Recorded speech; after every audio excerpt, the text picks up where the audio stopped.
Last Supper, Jesus took the disciples and they went to the Garden of Gethsemane. Basically, did anybody look at it for it online? It's this tiny little olive tree right outside the city wall. You know, we're going to be talking about that. I have here a map. This is a basic ancient Jerusalem map. Let me hear. Yeah, here we go, Ed. Thank you. You go ahead. There we go.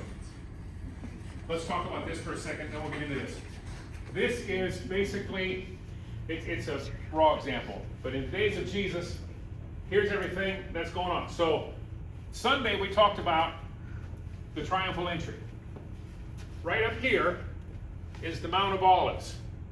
Right here is Bethphage, where they stopped to get the donkey that hadn't been ridden. Okay? And then he came into the city right here, which is right next to the temple, and then he came in and turned the tables. First thing he did. Did all that on Palm Sunday. Now, the rest of the week, starting Monday, Tuesday, Wednesday, into Thursday, we talked about what was happening that week. Anybody remember? It was Passover. Yes, it was great because Passover was going on that week. Now, Passover is like a really big deal. Passover is huge. Everybody's, I don't know what to compare it to. I almost compared it to Mardi Gras, but it's big. It's big. So he was there in the temple Monday, Tuesday, Wednesday, Thursday. And with teaching in the temple and all the things that happened, you can read all about it in the Gospels. Once we get to Thursday night, it's the Last Supper. Okay, we go over here.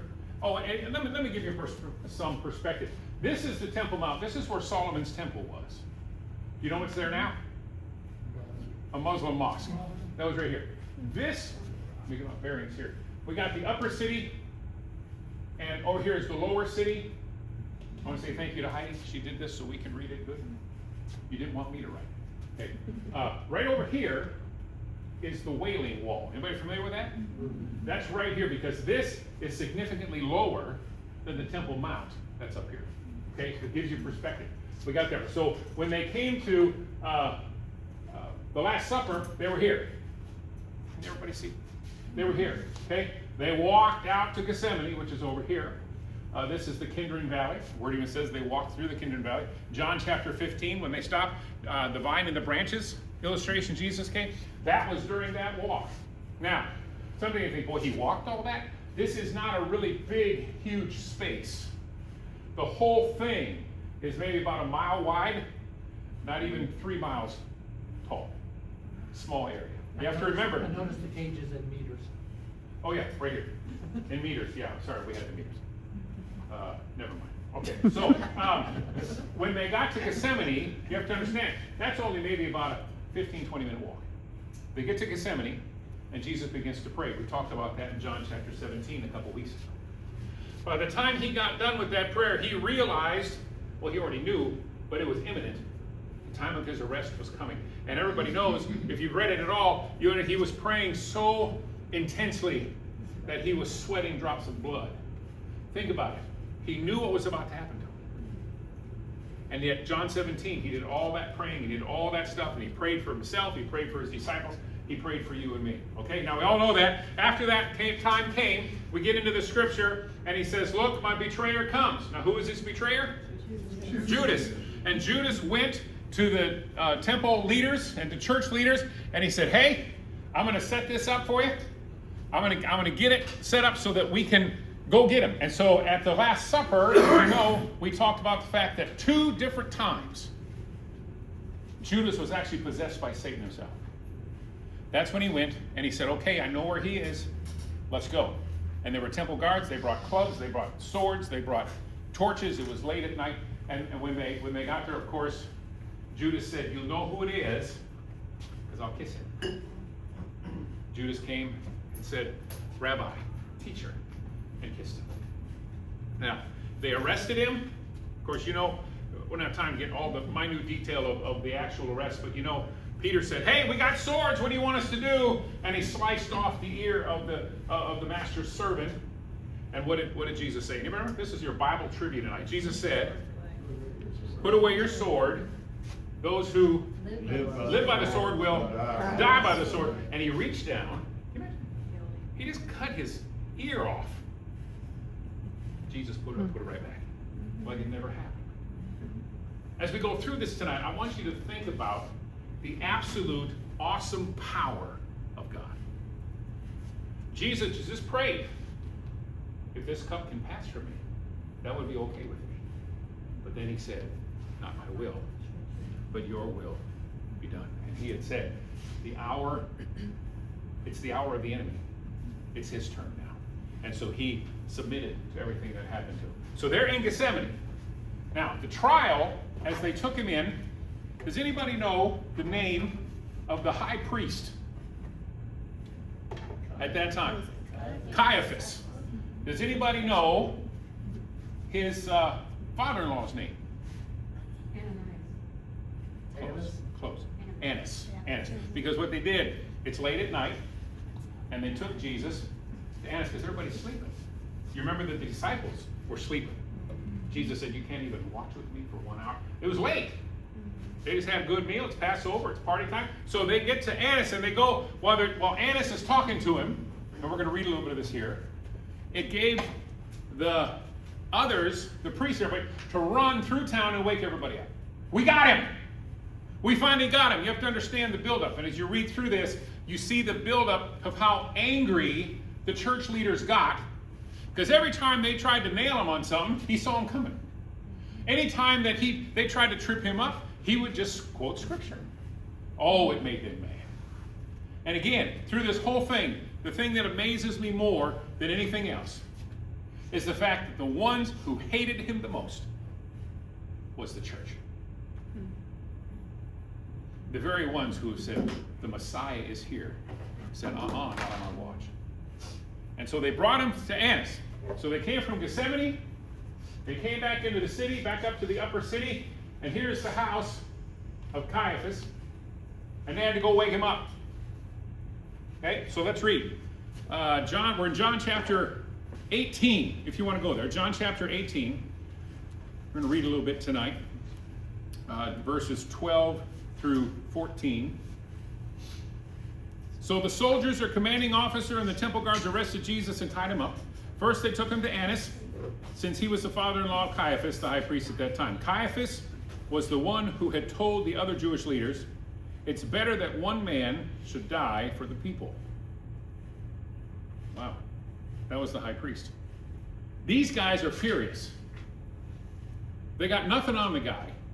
So they said, let's just get rid of him. You remember Judas went and they gave him how much? What did they give him to betray Jesus? 30 pieces of silver that he eventually went back and threw in the temple before he went and hung himself.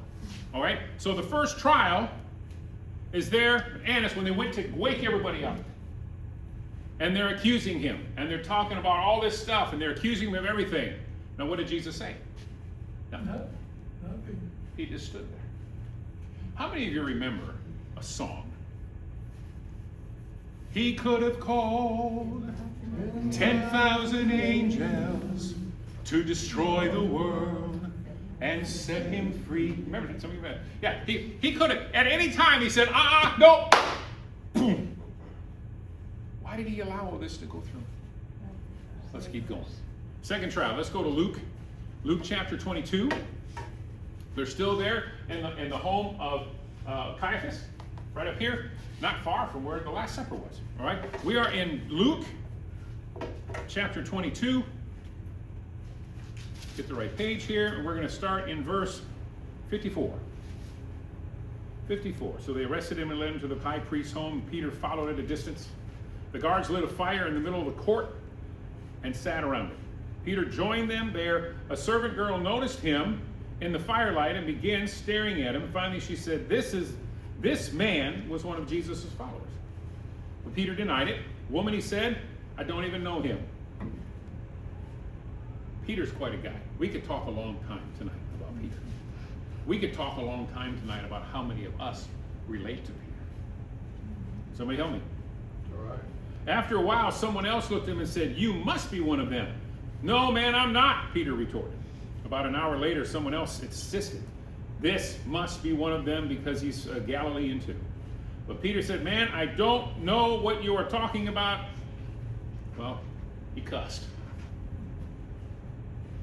And then he remembered what Jesus had said. Remember at the Last Supper, he said, before the rooster crows in the morning, you're going to deny me. And Peter ran off and wept bitterly. Think about this. As soon as and the rooster crowed, at that moment the Lord turned and looked at Peter.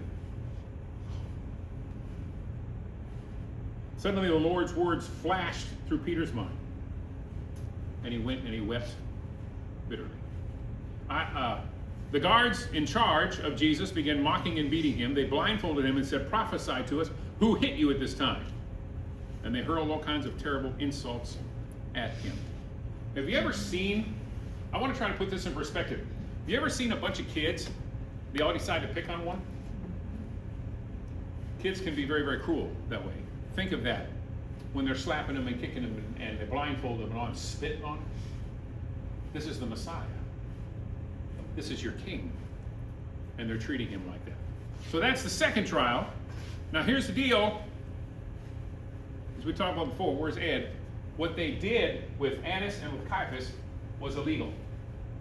It was against the law to have a trial at night. They did it, but it was illegal.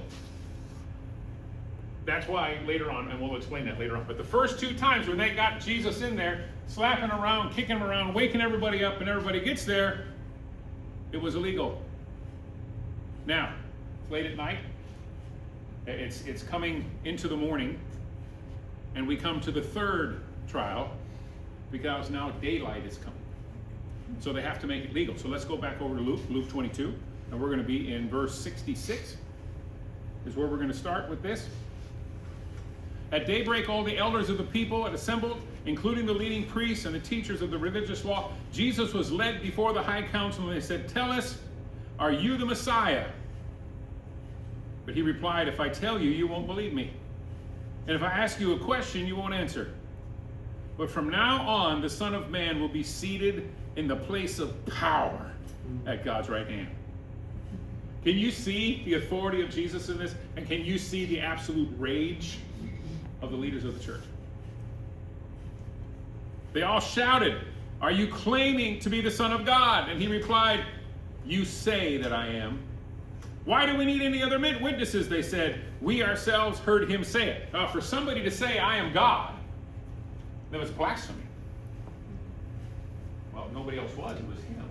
And if you know the Jewish custom, what they did is if there was something terrible, if there was a death or something that bad, they would rip their clothes. And they all did. Because this horrible man had claimed to be God. Because he was. They didn't understand it. They didn't want to understand it. They didn't want to see it. So overnight, it's all illegal. All this stuff is happening. They're beating him up. They're slapping him around. Now it's daylight, so they get everybody together. And they start hurling insolence. They have people come and falsely accuse him. And he just stands there. I don't know. Makes you just want to slap somebody. So now it's in the morning. We're right here. We've been here at the house of Caiaphas. All of that now before the Sanhedrin and everything. So now the Jewish custom is they couldn't by law sentence somebody to death. Since they were under Roman law, under Roman oppression, they had to do it. So now we go to trial number 4. Trial number 4 is they take him from here all the way up to the Antonia Praetorium, and that's where Pilate is. Now, what did we say that was going on this week? It is the Passover. Okay? So Pilate, whose house was actually on the Mediterranean Sea, he actually lived on the coast. He was in town. Okay?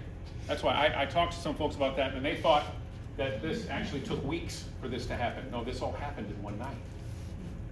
Because they were all there. Everybody was in town because it's the Passover. So here we go. We're taking the 15-minute walk up here, and here comes Pilate. Now you have to understand Pilate, the Roman governor. If you got the Jerusalem Post, you were at the bottom of the totem pole. Nobody wanted to go there. Nobody wanted to mess with the Jewish people because they'd always mess with you back. I think sometimes with the Jewish people, I love the Jewish people, I think even with Abram, we go all the way back, and the nation of Israel born from Abraham, I think God went and found, you ready for this? This might. God said, let me find the most stubborn people I can and be glorified through them. The Jewish people, they will get all up in your face. All right, so they walk up to Pilate. Now it's early in the morning, and Pilate's getting up, so let's go. Luke chapter 23, verses 1 through 6. The entire council took Jesus to Pilate, the Roman governor. They began to state their case. This man has been leading our people astray and telling them not to pay their taxes to the Roman government, and by claiming he is the Messiah, a king. Now, did Jesus ever tell the people not to pay the taxes? What did he do? He said, give it to Caesar that which is Caesar. Show me the coin, pay the tax. Whose face is on it? Caesar. Well, then give it to Caesar. Give to God what is God. They lied. Now, I know that in a political situation that everybody's mad, nobody would ever think about lying. But that's what happened here. So up there, now this is the Roman dudes, right? This is all the guys in all their shiny armor and everything. He's standing up there, and the whole Sanhedrin is there, and they're yelling and they're screaming. I'm trying my best to plant the scene for you. They are all up in arms, they are angry, and it doesn't matter what you do, you're not going to make them happy. They're not going to listen to you. They're ready to kill the guy. Why? Because they don't like him. They couldn't control him. He didn't conform to their rules and regulations. So let's take him out. All right, I'm sorry, I got distracted. Here we go. They begin to state their case, all this stuff. Okay, let's go. So Pilate asked him in verse 3, are you the king of the Jews? Jesus replied, you have said it. Pilate turned to the leading priests and to the crowd and said, I find nothing wrong with this man. At least he was smart. Then they became insistent. He's been causing riots by his teaching wherever he goes. He fed them, he healed them, he loved them. All over Judea, Galilee to Jerusalem. Oh, so he's a Galilean. Oh, yeah, he's a Galilean. Well, then, he's out of my jurisdiction. Get him out of here, go take him to Herod. Now, who is Herod? Herod is so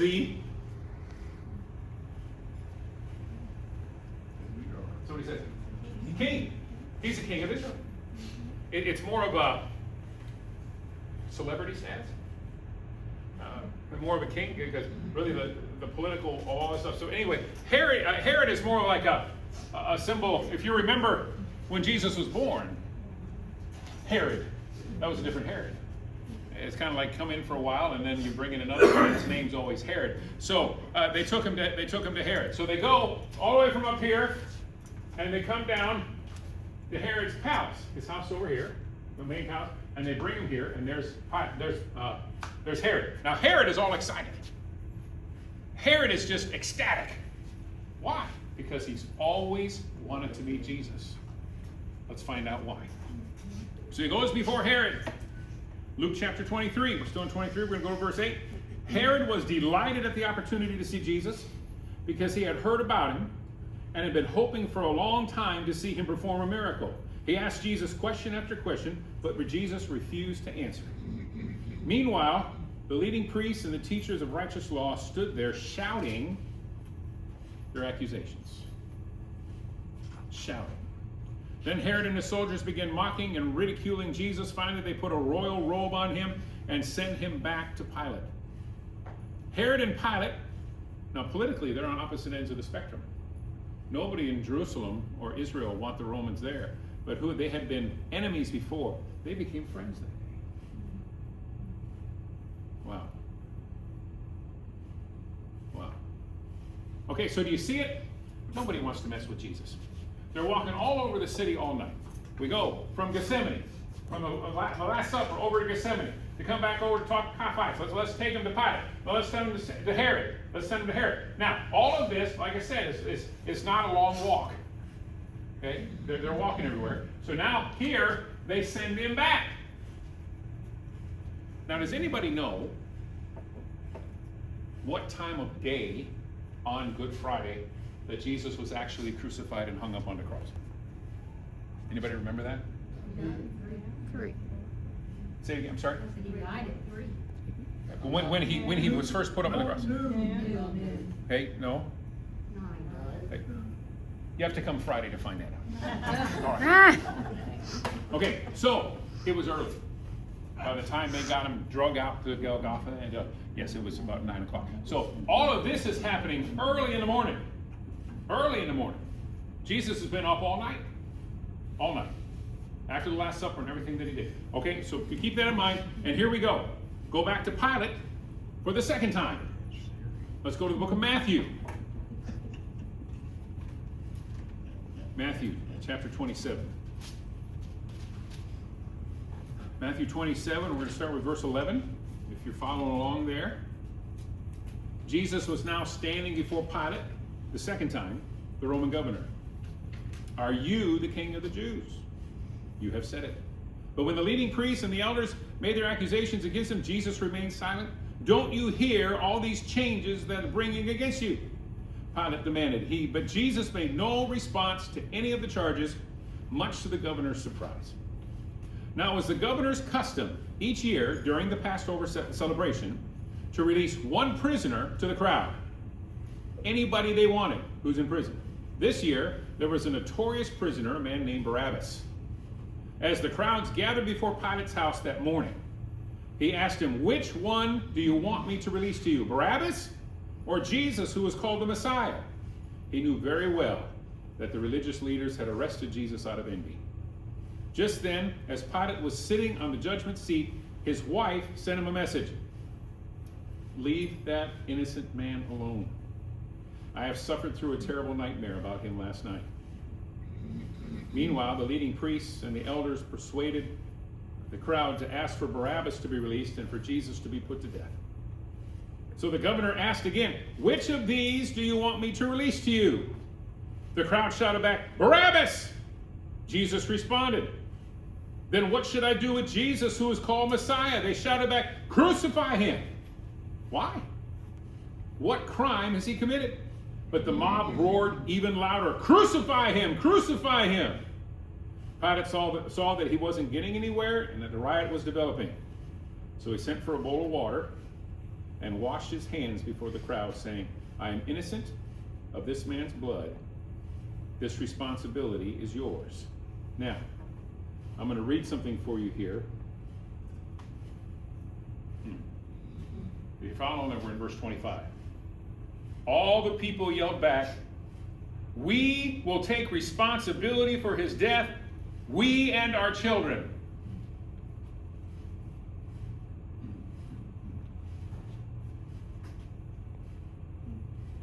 We will take responsibility for killing the one that we've been waiting for eons. It's funny sometimes how you think about something is, you're told something, that something's going to happen or this or that, and then it doesn't happen. And the whole idea of a fact then becomes a story, then becomes a legend, then becomes a myth. And if you don't keep the information fresh, it can get lost. And that's exactly what happened here. It got lost. Nobody remembered, and even those that did, there were so few. How many folks do you think at Christmas time when Jesus was born were actually looking for the Messiah? Well, there were some. But as far as the people as a whole, how many? Two. Two that we know of. Simeon and thank you. So there are some that are looking, but to the mass population, folks, I want to remind you tonight before we go any further.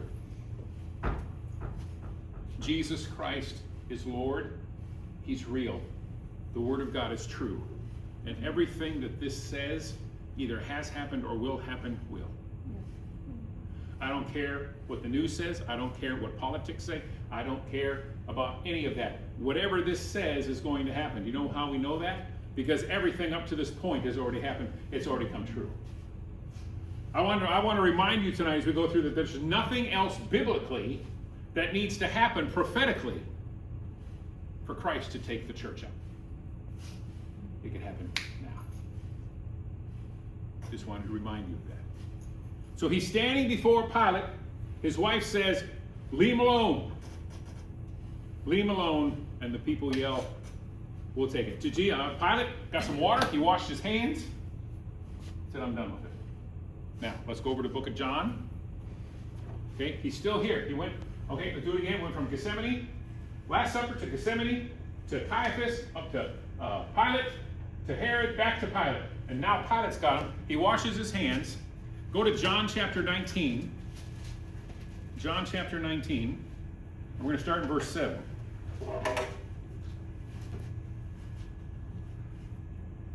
The Jewish leaders replied, by our law, he ought to die because he called himself the Son of God. When Pilate heard this, he was more frightened than ever. Wouldn't you be? He took Jesus back to the headquarters again and said, where are you from? But Jesus gave no answer.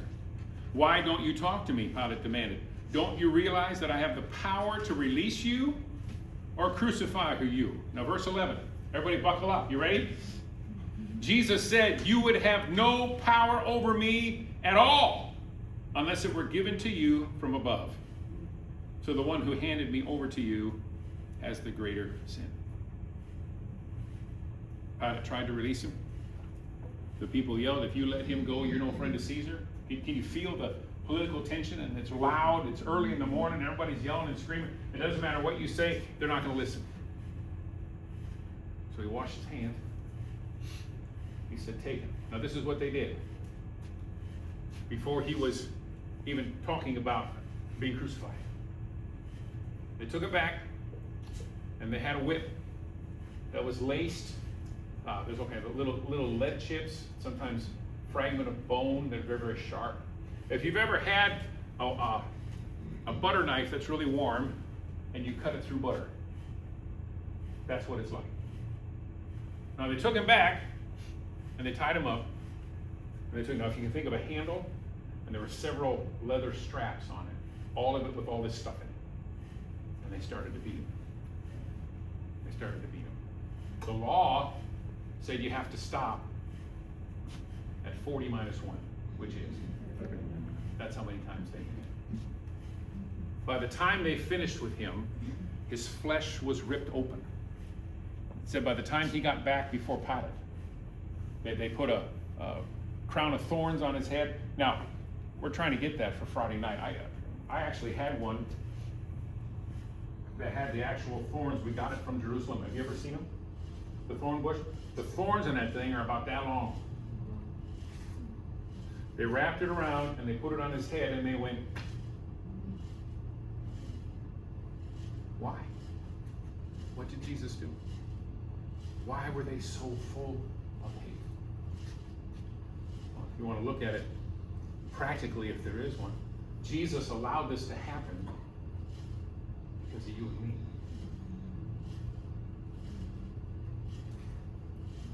Let that sink in for a minute. Because of you.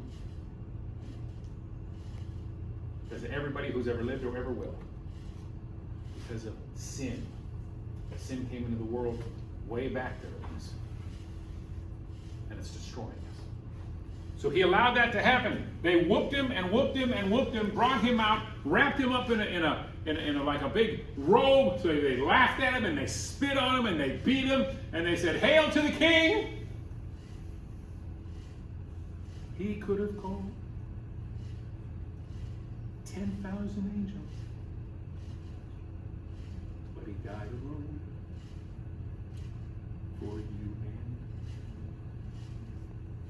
When they finished with him, Pilate said, "Take him away to be crucified." So if you think about Thursday night, which will be tomorrow, we call that Maundy Thursday tomorrow. Last Supper. They walk out, John 15, 16, and 17. They go out to Gethsemane. Is this kind of making sense? Can everybody kind of see this? Yeah. Okay. So they go to Gethsemane. All of that happens. He's arrested. They bring him all the way back to almost where they were, Caiaphas. Now, we don't have the authority. We got to have you do it. What did he do? Well, we don't like him. Let's go to Pilate. They take him to Pilate. Pilate says, "He's out of my jurisdiction. I don't want to mess with him." So then they take him from Pilate to Herod, who is more like a clown jester than a king. and they mock him. All Herod wanted to do, Jesus, do a miracle for me. Yeah, that's the way to do. That's the way it's done, right? Jesus, do a miracle. Sure, I'm just going to do that for you. They dressed him in a robe.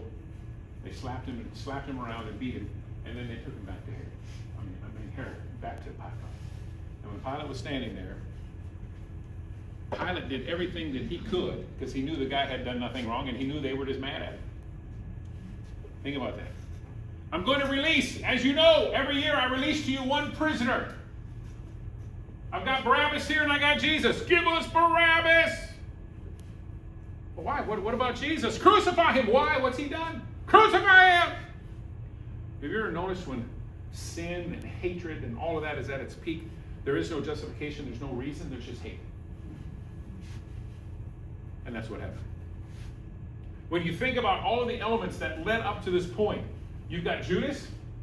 We talked about that he opened himself up to the realm of darkness by allowing sin and by being a thief. He's a treasure and he's skimming off the top. He got to the point to where Satan literally possessed him not once but twice for the whole thing to happen. You think Jesus was surprised? What did he say at the Last Supper? Let's rewind to the Last Supper. And he said, one of you will betray me. And everybody said, who is it? Who is it? Who is it? Jesus said, it's the one who dipped his bread in the dish when I did. And Judas did. And he said, go quickly and do what you must do. Satan entered him. He went to the high priest. He went to the temple leaders, the church leaders, and said, I got him. Let's go. So Jesus was up all night. They beat him. They whooped him. I'm not going to get any film that you have seen about the life of Jesus and the crucifixion, even the Passion of the Christ. How many have seen that? The Passion of the Christ, Mel Gibson? Many. They did the best they could with makeup and stuff like that, but that's nothing. His flesh was ripped open. You could see bone. His face was unrecognizable. Crown of thorns. And he took the penalty. And he took the beating.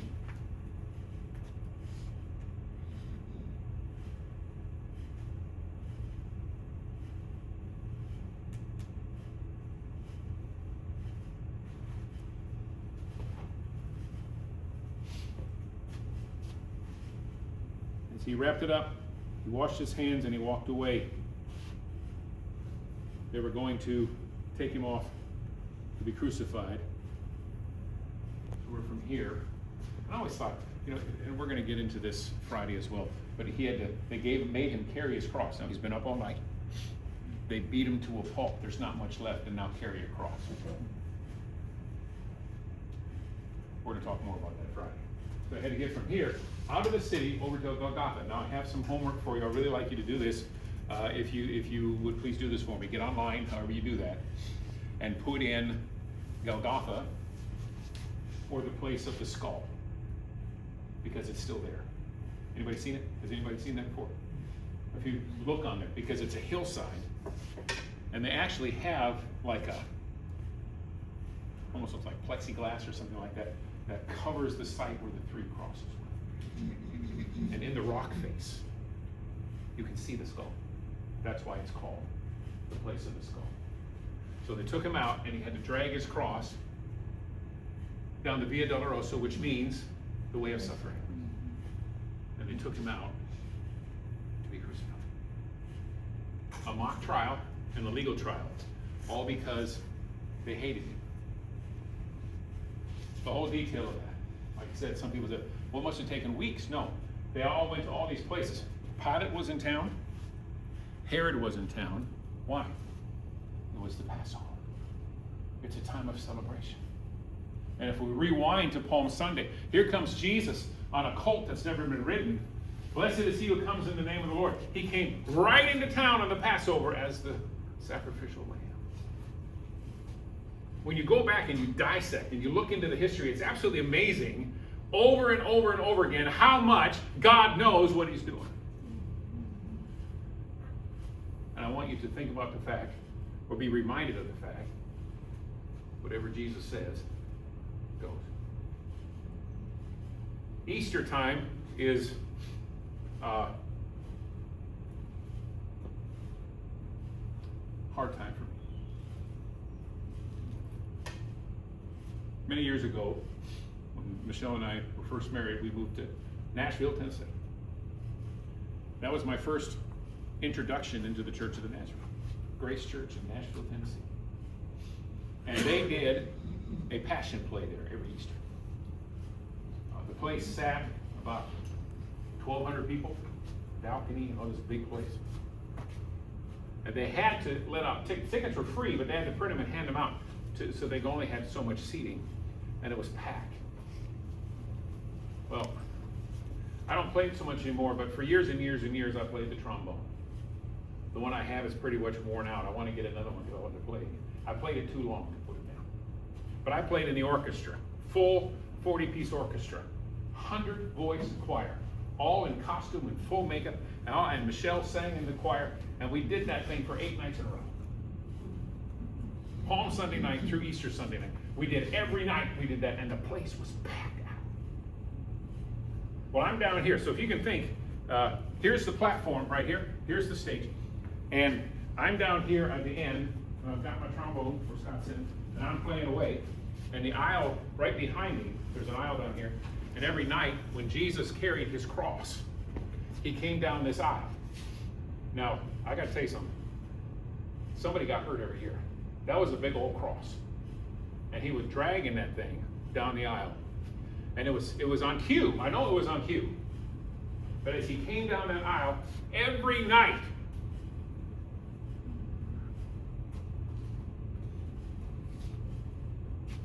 a bleeding Jesus fell at my feet.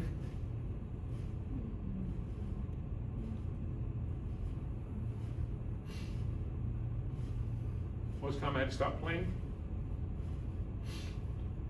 weeping every night. And every night when I saw that, and this was how many years ago? 35 years ago. I thought, he did that for me. He had to do that because he went through all this and allowed all this to happen.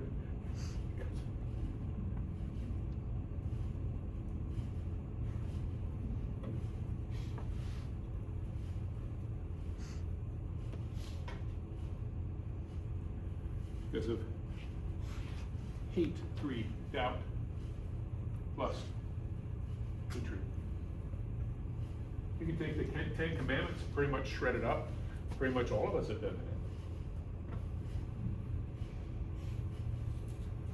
This Easter, and this is our first one together, it's an honor to be here. I just want to challenge you to take a minute and think about it.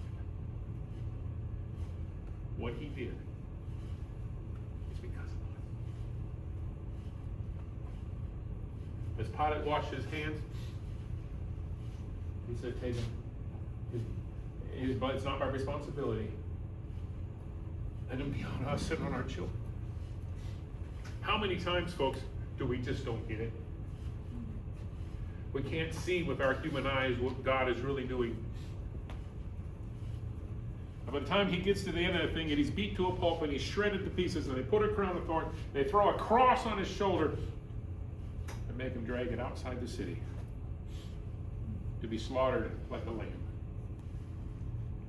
And if you go all the way to the end of the book, worthy is the Lamb who was. When I look around the room tonight, I see some very precious people. I mean all of you. That Jesus did this. So I encourage you, between now, we're going to come back Friday. We're going to pick up the story. He gets to Golgotha. We're going to pick it up on Friday. And we're going to do some other stuff. We got it mixed up, and I thank you for everybody. We're going to have some help, and we're going to do some things Friday night. I encourage everybody to come 6:30 over here, and I want between now and then, take a minute to think about it. Get back into the Gospels. If you go towards the end, I won't give you all the chapter numbers, but Matthew, Mark, Luke, and John. If you go to the last few chapters of each of those books, you will see this story told. And those guys were there. They saw it. They witnessed it.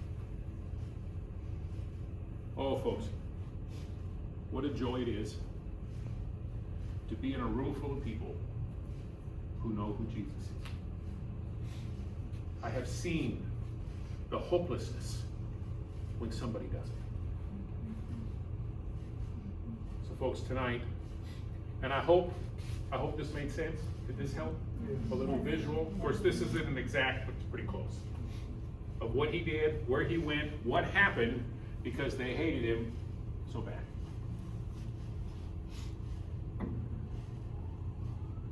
What I'd like to do for a couple of minutes is just pray with you.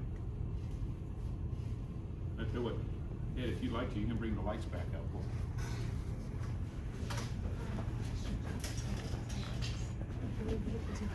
Before we pray, does anybody have any questions about everything that we just